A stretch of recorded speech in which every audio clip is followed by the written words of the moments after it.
Дето със сърпа стават, с паламарките, добри хора, работливи и гостоприемни.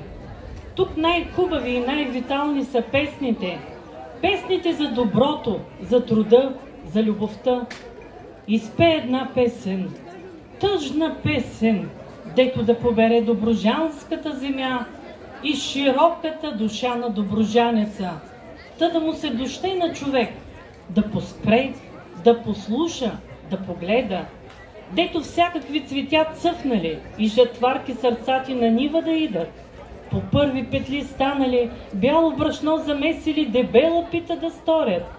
По ранни зори тръгнали, през чешмян извор да минат, студена вода да налеят. Че тежък ден ще е днешния, ден годината храни. А може, там нейде в полето, жатварка песен да пее, и Славей, и Авлига да надпее.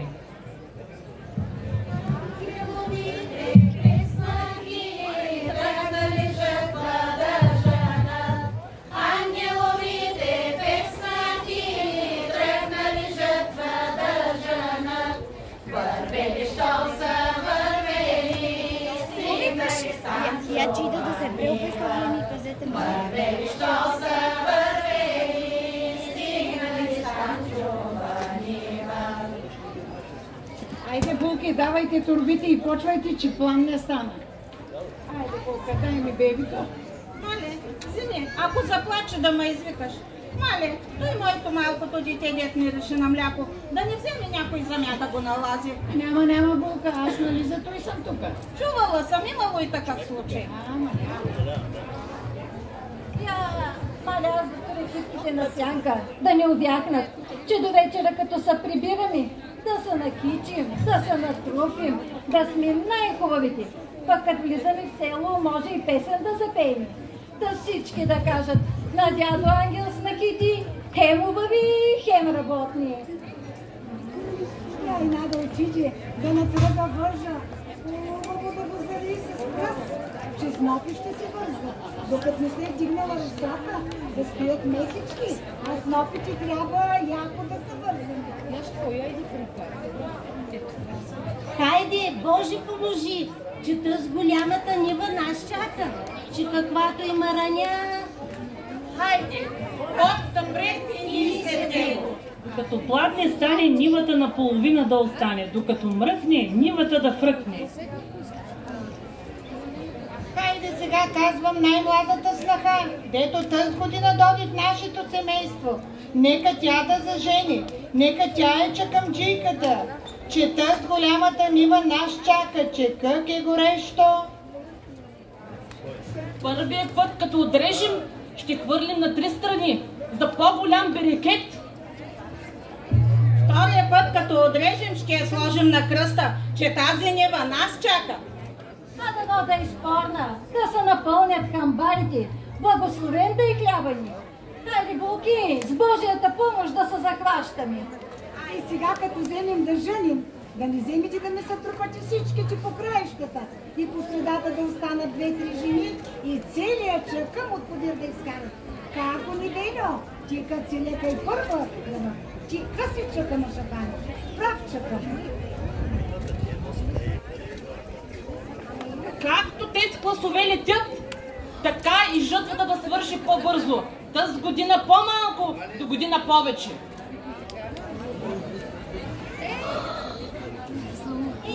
Хубаво са жени, как е мекичко, много хубаво са жени. Твое слънце пекнало, ни едно облаче няма на небето. Ивано, какъв ти дъжд! Жътва е сега, хляба се пече. Че аз не викам да вали, а само да се заоблачи малко. Ивано, я прескочи до буховото кладенче за малко студена вода, че кък е горещо, да се поразхладим малко, че тъс голямата нива да я свърши по-бърже. Харно, Болю, отивам до буховото кладенче, ще ви налея бистра студена водица, да се разхладите малко.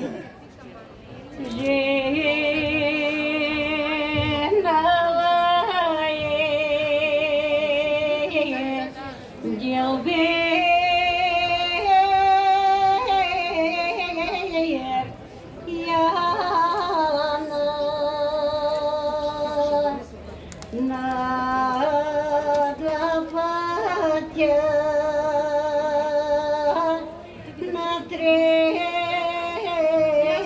малко, ма. Чуйте, коя е тъс дет пее от съседната нива? Ти много обима. Това е Джана, само е Джана. Коя Джана, ма Насковата ли? Джана е, престрани ви ще я позная. Пуста Джана. Я казва, че като налеят виното, че като заври, Сиван ще или да се взимат. Да на сватба ще ходим. Няма само да работим я. Ти чула ли си, ма? Какво да чуя, ма? Онзи ден на Мигдана, мама ми рече, че свикървата ич не била каила за та сватба. Ама не си. Че какво е на Джана? Мома от цо искала? Джана е добра, уредна, скупосна. Никой път няма да скърши хатъра на слекари свикърва. Знай ми я, тя е от нашето село. Да спрем малко, ма да починем. Да починем малко, да се изправим кръстовите, а че да си пооплетем по един кръстец, да сложим на кръста, че да се кажем кръстец, кръст боли, нас не боли. Кръстец, кръст боли, нас не боли. И да не пиете много вода, че е студена, ще ва пресече. Голяма жега. Ивано, пратиха за студена вода. Стоплила са. Къде води толкова с време? Топла, ама се и нещо. Шумка трепна нещо и шумя и аз се спрях. Почаках малко и зато и закъснях. Що се бави толкова с време? Ми къде ти и китката? Няма я, загубила съм я. И ние млади бяхме, и ние китки губихме. Да седнем, да подвием крак, да починем.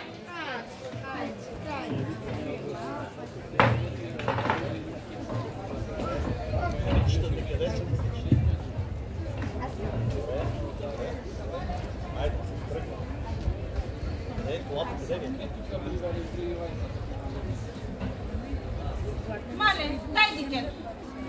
Вълки, докато почивате, дайте ми паламарките тук да ги туря под този чумбер, че да кажа на коя булка какво и съвпада. Какъв зет ще доти. Ма попейте ми малко, де. Ой, бело, бело, хубава, бело, ой, бело, бело, хубава, бело, ядай си бело, паламарката, бело, салтанарката. Аз паламарка на кого?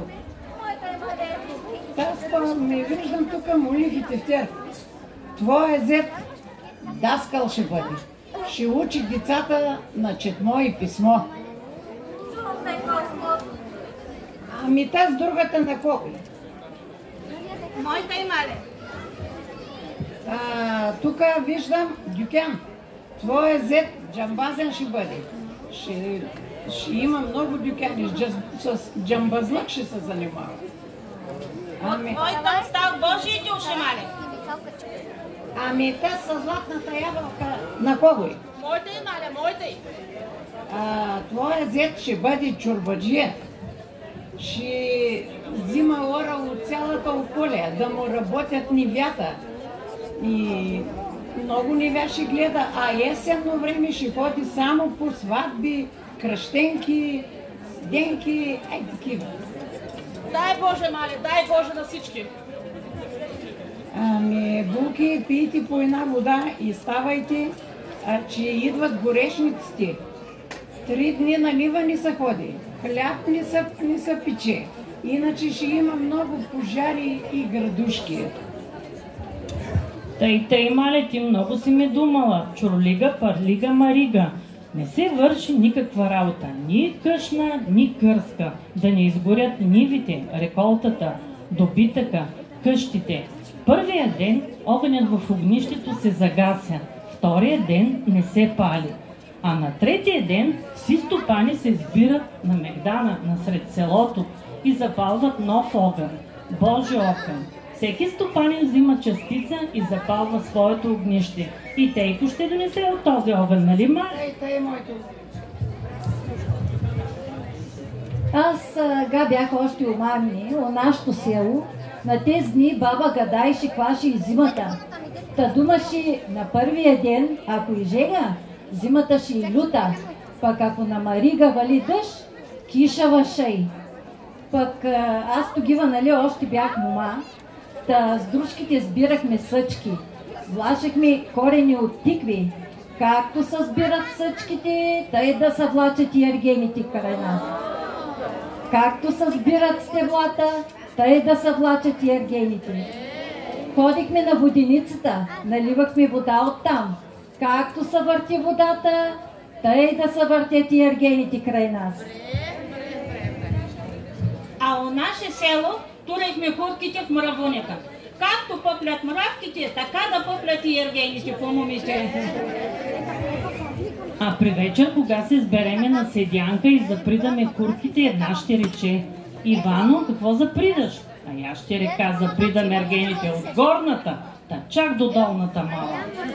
А вечер, кога се прибереме в къщи, туреме мокър конец в комина и наричаме: тъй както съхне конеца в комина, тъй да съхнат и ергените по момите. Айде, булки, ставайте, че още един чакъмва чака. Якимвия ще стане скоро. Айде. Ето, мале, детето заспа. Ама се и поуморихме. А представете си и оро да заиграем. Имало и оро? Не може. Защо се е играло? Ами да се върнат силите, да се свърши нивата по-бържи. Да, бе, да. Оро в жътва. Че какво да е било това оро? Много лесно. Люшна там, люшна сам. Ета и кръста малко да се поразкърши. Айде да я свършим. То не остана. И чорбажията ще дойде. Чакаме го. Замръкнахме. Списъка трябва да прибираме. Оф, че се и налепихме. Моята кака ми, където е женена от ракията, нали я знаете? Имат един обичай. Отрязват няколко стръка паламида, този най-бодливия гюрлюк. Изкопават една дупка в края на нивата и хубаво я зариват паламидата с пръст. И изричат заклинания. И ние трябва да го правим това, този обичай. Вижте, пръстчетата ми се напълниха с будилчета. Ей, тъй се поотупай малко, че как искаш да жънете и да се приберете чисти. Заплащането се пазарят, а пък им буде. Булю, кажи, като ходихме на ония прочутия чорбаджия, една голяма нива, една мараня, ама едвам свършихме. И накрая доди ред за платата и кой ни плати 1 кило сърлява вълна. Прахме, чепкахме, влакахме, предахме, плетохме и едно болеро не можахме да изкараме. Дедо се смее и вика: на префалена круша с голяма турба не отадайте дъще. Ивано, чорбажи Станчо не е такъв. И аз да взема да направя брадата, че като дойде чорбаджията, какво ще му дадем? Да я накичим за по-голям берекет, да я вържем в червен конец, да е здрава годината, да напълним хамбарите, да направим сватби и кръщенки, да се изтърсят внуците. Тъз година берекет, живот и здраве, до година още по-голям. О, даде Господ да свършим. Тежки снопи, Да съберем ръкойките. И хубаво да сберете зърното и един клас да не остане, че с нозе по хляба да тъпчем е най-големия грех. О, тази година и вам тъвдигам. До година хич да не мога да тъвдигна. Ивано, я фърли сърпа, да видим на есен ще има ли голяма сватба. Сърпа се обърна. Каза Казах ли ви, ма? Ще има сватба на есен. Казах ли ви? Китката. Я и чорбаджи Станчо иди. Таман нали? Ех, че време се отваря. Пак ще се топи в човешка под майката земя. Сполай ви, жатварки, сполай ви. Дал Бог добро, чорбаджи Станчо. Тежка жетва беше.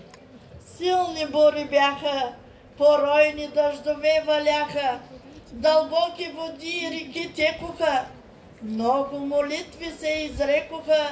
Господ чу молбата ни и опази житото. Много жътва женахме, чорбаджи. Много снопи вързахме. Ще напълниш хамбарите. Да има хляб, стопанино, както за твоето семейство, така да има хляб и за цялото село до година. Роди се на път и под път и на бял камък. Класовете едри като лъжици, зърната като дренки, пълни хамбари с жито. Лява ръка зимница, дясна ръка летница. Виж каква хубава брада сме ти направили, чорбаджи, да види цяло село, че чорбаджи Станчо пръв е свършил жътвата и ожънал най-едрото жито. Ама я запази до Симеонов ден, урони брадата, каращи се я с новото зърно, освети я в черквата за по-голям берекет. Ама скъпо ще ти излезе. Не се кахари, чорбаджи Станчо пари има. Миналата година бяха 20 кръсти, тази година са 30. Миналата година 20. Вярно, 20 гроша бяха. Тази година, хайде 30 да са. На най-старата жатварка, хайрлия да са. Айде по-скоро, искам с песен да влезем в селото. Дано цяло село разбере, че чорбаджи Станчо пръв е свършил жатвата. Пък и чорбаджийката сигурно е съктала софрата. Чорбаджи, до година пак да ни извикаш. Ще. Чорбаджи, ти такви суръвчи няма да намериш. Така, сполай ви. Това, което правите, е най-святото нещо. Да прибереш хляба на същия за хората. Чорбаджи, като чух, че на тебе ще женим, цяла нощ от мерак не съм спала. До година пак да ни извикаш. Ще. Чорбаджи, и да знаете, че чорбаджи Станчо натърси и за неговата нива. Айде с песен да ни чуе цяло село.